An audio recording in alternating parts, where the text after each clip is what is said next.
This podcast is not suitable for children or those who are easily disturbed. Spoiler warning for whatever is in the title of this episode. And now for the obligatory socials. Please like, share and subscribe. You can find the podcast on Twitter at HorrorPod69. You can also follow us on Facebook, Instagram, Slasher and Goodreads. Become part of the Disturbed community by asking for the Facebook group and Discord links. Send dick pics to the horrorofbabylonpodcast@gmail.com. Support the show at patreon.com/thehorrorofbabylon. In closing, you can let your friends know that The Horror of Babylon is available on YouTube, Apple Podcasts, Spotify, Audible and all other major podcast apps.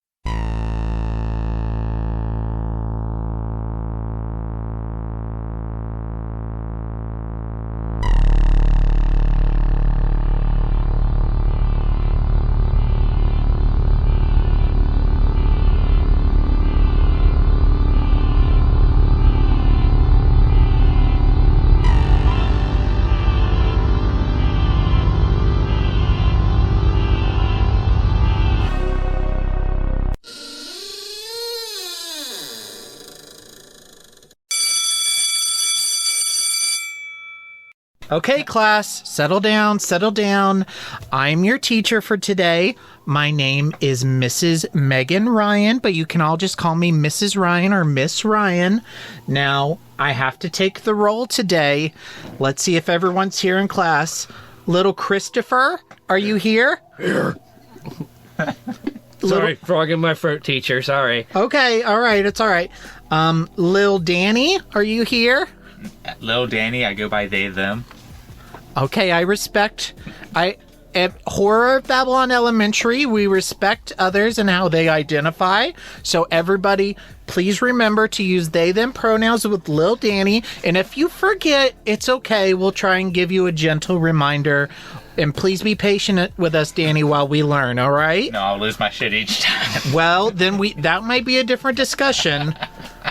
But we'll see how it goes. Teacher, you said this word. Yeah, well, we don't restrict language here. We encourage our children to express themselves through language. We're in a liberal arts school. My mom thinks that God will punish him. He will punish God? Yeah. I'm a Japanese anime protagonist. Okay, then now before we start class, we have to say thank you to the class boosters. The Booster Club for Horror of Babylon Elementary helps us pay for things like books and art supplies and stuff. So we want to say thank you to our class boosters, Miss Abigail, Mr. Logan, Mr. Ben, Miss Mia, and of course, Dean Ronald, who supplies the most money to the Booster Club. So thank you very much. That's just an adult thing I have to say. So we're today, and we're going to do reading class, and this is lesson number 117. And we're going to read the book Charlie the Choo-Choo by Beryl Evans. And I do have to give you kids a little bit of a warning. There's some art in this book that may be a little spooky, but you're all brave little chipmunks, and I know it's just going to turn out great. Now, has anyone ever read this book before? Yes. No, and I'm trying to read it now, but I think we got gypped because there's no words in my book. Can I see your book? Oh, this is one of those censored copies from a conservative school. You can just put that in the recycling bin. That's arrows. Okay. All right. So we're going to go ahead and we're going to read this book together. And then I'm going to ask you guys a couple questions. Charlie the Choo-Choo by Beryl Evans. Bob Brooks was the engineer for the Mid-World Railway Company on the St. Louis to Topeka run. Engineer Bob was the best train man Mid-World Railway Company ever had, and Charlie was the best train. Charlie was a 402 big boy steam locomotive, and Engineer Bob was the only man who ever been allowed to sit in his peak seat and pull the whistle. Can you guys do a whistle sound? Oh, that was so good. You guys are so good at that. You could be professional whistleblowers. Everyone knew the woohoo of Charlie's whistle, and whenever they heard it echoing across the flat Kansas countryside, they said, There goes Charlie and Engineer Bob, the fastest team between St. Louis and Topeka.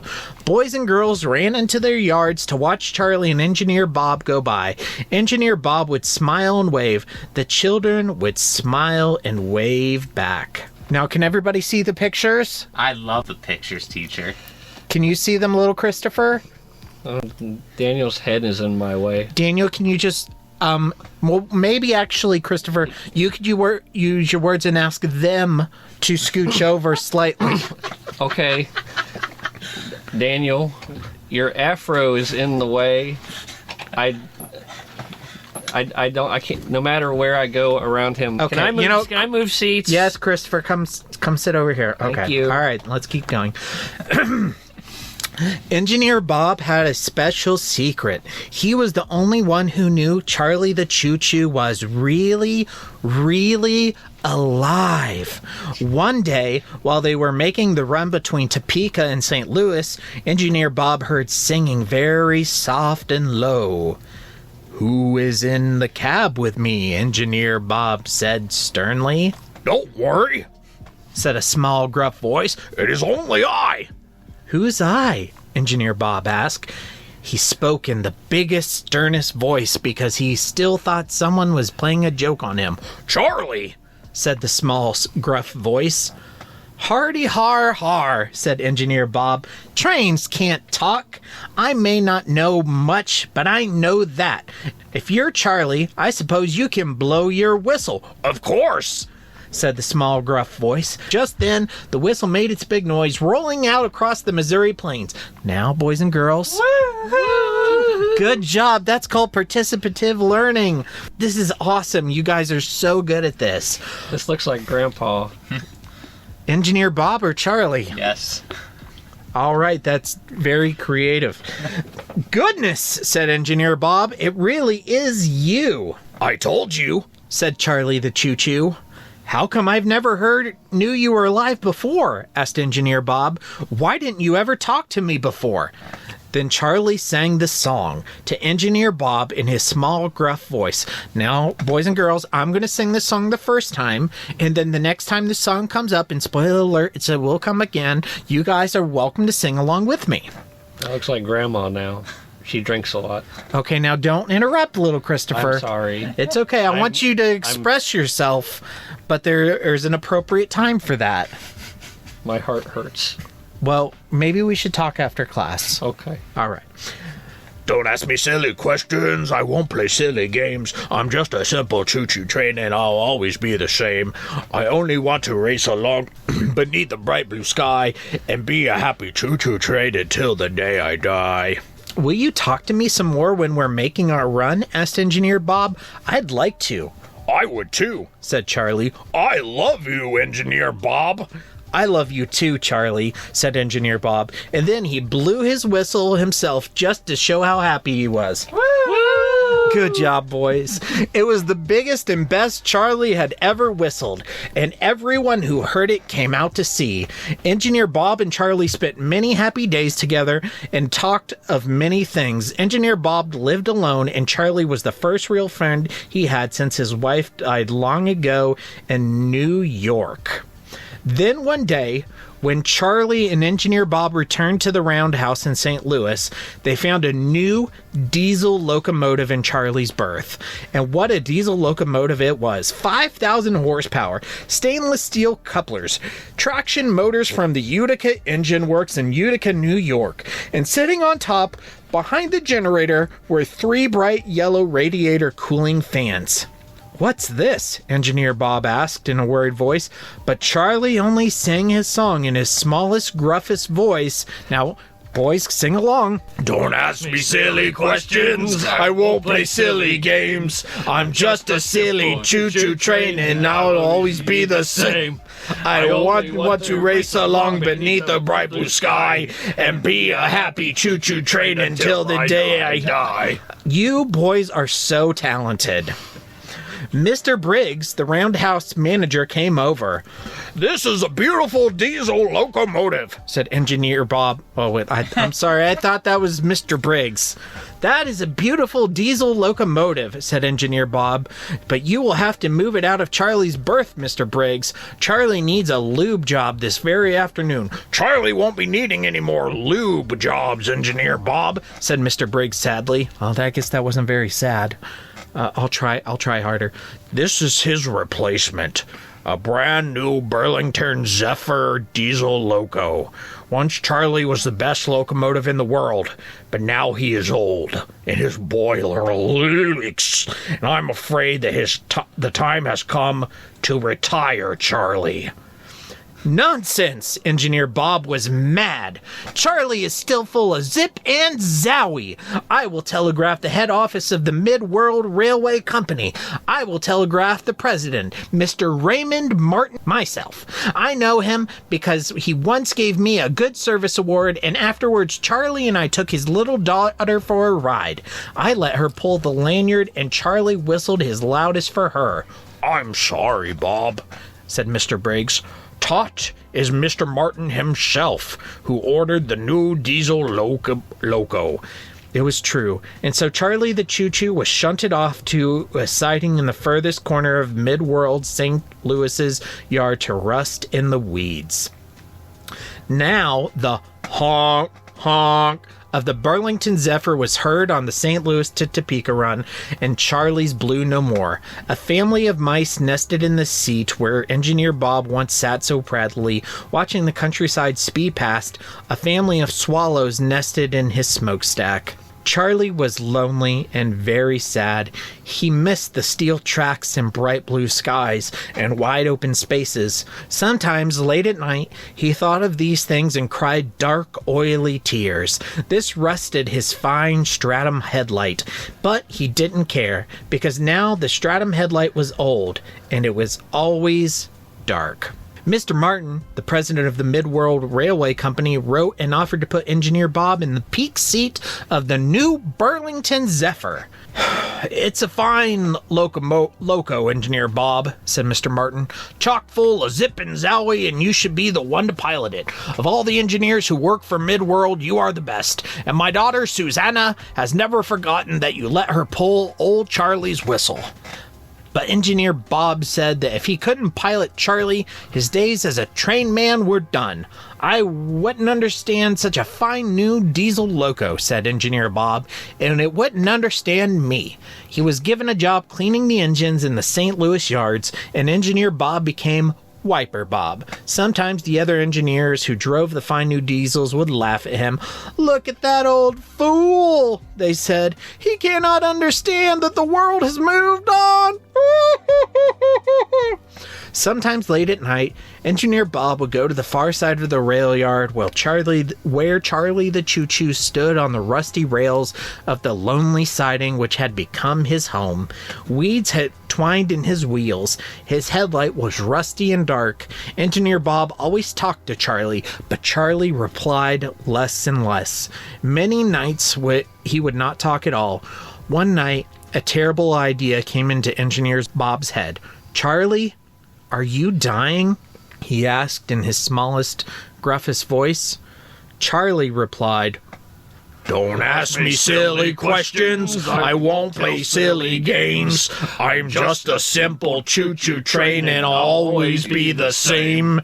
Now that I can't race along beneath the bright blue sky, I guess I'll just sit right here until I finally die. Oh no. Don't worry, boys and girls. I think everything's going to turn out okay for Charlie. Mr. Martin, the president of the Mid-World Railway Company, came to St. Louis to check on the operation. His plan was to ride the Burlington Zephyr to Topeka, where his daughter was giving her first piano recital.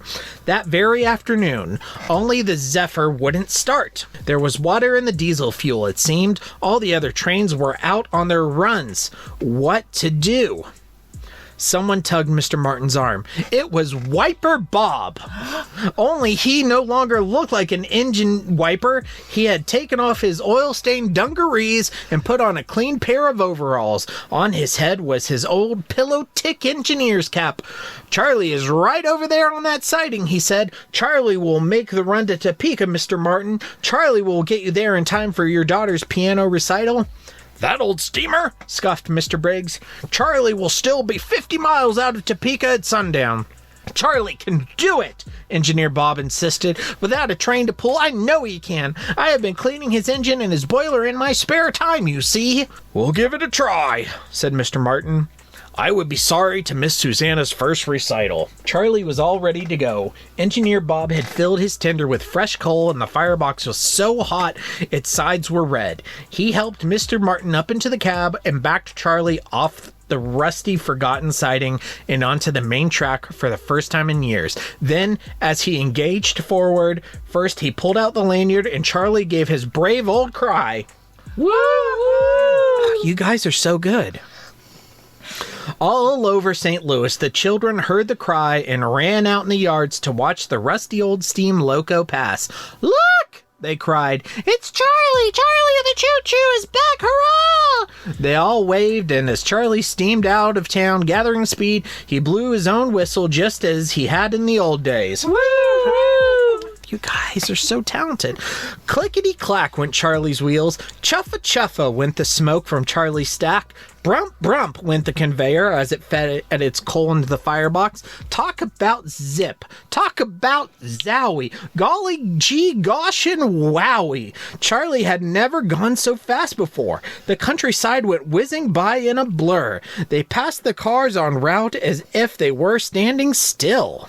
Hop-de-doodle, cried Mr. Martin, waving his hat in the air. This is some locomotive, Bob.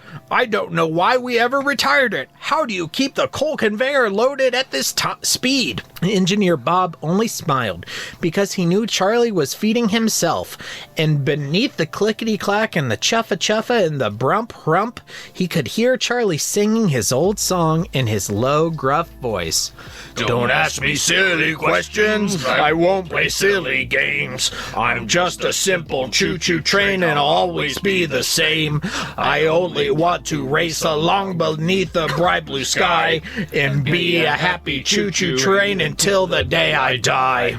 Charlie got Mr. Martin to his daughter's piano recital on time, of course, and Susanna was just tickled pink to see her old friend Charlie again, of course, and they all went back to St. Louis together with Susanna yanking out of the train whistle the whole way. Mr. Here at Horror of Babylon Elementary, we let our students express themselves through language. Mr. Martin got Charlie and Engineer Bob a gig pulling kids around the brand new Mid-World Amusement Park and Fun Fair in California. And you will find them there to this day, pulling laughing children hither and thither in the world of lights and music and good wholesome fun. Engineer Bob's hair is white, and Charlie doesn't talk as much as he once did, but both of them still have plenty of zip and zowie, and every now and then, the children hear Charlie singing his old song in his soft, gruff voice. The end. Yay! Now, boys and girls, that story was written by a sweet old lady named Beryl Evans from Topeka, Kansas. Now, if your parents mention anything about Beryl and politics, that's a whole nother thing that we're not going to talk about here at Horror Babylon Elementary.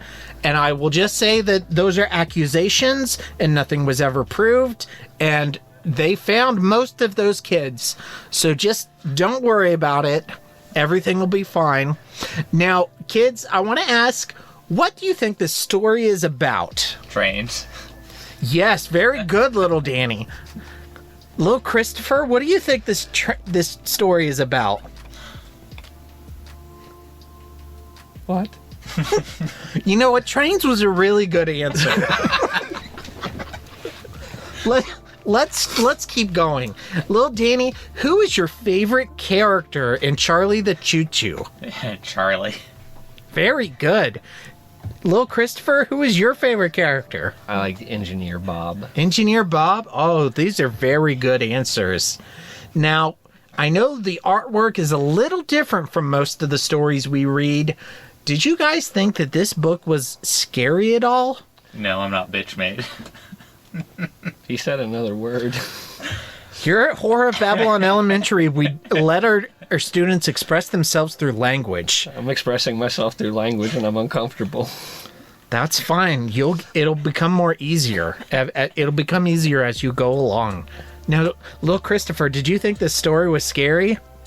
I thought it was very scary because it looks like Grandma. Okay. I hear you, and I accept what you're saying. Do you little boys and girls think that Jesus would approve of this story? My mom thinks no. I'm not asking what your mom thinks, little Christopher. I'm thinking what I want. Okay. If you want to grow up to be your mom's puppet, that's fine. I only have these kids for a year. I can only do my best. Okay. So, little Danny, what was your favorite part of the story? When Charlie almost died. Okay. What was your least favorite part? When Charlie didn't die. Okay. Little Christopher, what was your mom's favorite part of the story? The implications of Revelations coming to the forefront, and I see the angels, and I don't know what to do. I can only be taken away. Okay. Maybe your mom can also tell us why alligators are always so angry. Why are alligators always so angry? Does your mama know? I don't know. Little Danny, does your mama know? Don't remember the quote. It's because they got all those teeth and no toothbrush. So we've read lots of books here in our reading class. Is this the best book ever, or is it not as good as some of the other books we've read? What's your favorite book that we've read so far? This is the only book we've read in class. Mine doesn't have words still. I told you to put that in the recycling! I got a second one. What's the budget for these? Oh, I have to talk to the boosters. It's a misprint. That's going to be a collector's item. A misprint. It's a no print. Okay, let's move on. I'm going to give you guys some homework. I want you to go home and retell this story to your moms tonight. I'm going in the closet. Carrie. Now, instead of your mommies reading you a bedtime story, you're going to tell them a story. So, little Danny, can you practice retelling the story? Just like the high points? What happened? Charlie was a train, and Charlie went fast, and then they said he can't go as fast, and then he almost died, and that was pretty cool. But then he didn't die, and then he had a little girl inside him, and that was sort of weird. But I kind of identify with that, so the story is good. See, little Christopher, they did a good job. What, can you practice retelling the story? Do you need a minute? Do you have to go to the quiet corner? If you have to go to the quiet corner, it's fine. Charlie was a train. Engineer Bob was his friend. They rode on the trails and the tracks, and then the new train came in, and it took the place of Charlie. Charlie was sad, and so was Engineer Bob. And then I don't know anymore. That's all right. We have very low expectations for you anyway, little Christopher. No words in the books. Okay, class. So, if you like this, there's another book that you can read on your own time called The Wastelands. It has more about Charlie the Choo-Choo in it. You can enjoy that. Now, next week in class, we're going to be taking a break from reading. We're going to do some film appreciation, and we're going to watch Sleepy Hollow, based on a story we read earlier called The Legend of Sleepy Hollow. Do you guys remember reading that one? Based. Hold, I gotta Google something. Oh, okay. Good job, little Danny. All right. And then the next week, I have a very special book about a tiger that I'm going to read to you guys. Won't that be exciting? I want you to read the whole book to us. I don't. Little Christopher, what's your favorite animal? Bandicoot. A bandicoot? Like the one that crashes? He has shoes. Such a naughty dog. All right, well, that's it for class today. Before the bell, I just want to say thank you to our boosters, Miss Abigail, Mr. Logan, Mr. Ben, Miss Mia, and of course, Dean Ronald. Christopher, actually, I had got this note. Your mother is in Dean Ronald's office. After class, you need to go there, and they need to talk to you. But otherwise, class, thank you for participating today. And you all just have a blessed and respectful and loving day. Yay! Yay! And stay happy. Stay happy. I'm not happy.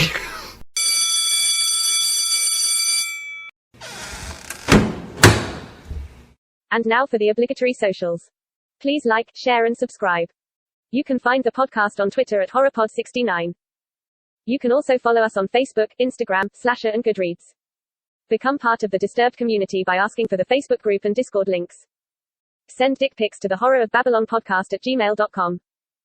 Support the show at patreon.com/thehorrorofbabylon. In closing, you can let your friends know that The Horror of Babylon is available on YouTube, Apple Podcasts, Spotify, Audible, and all other major podcast apps. Stay scary.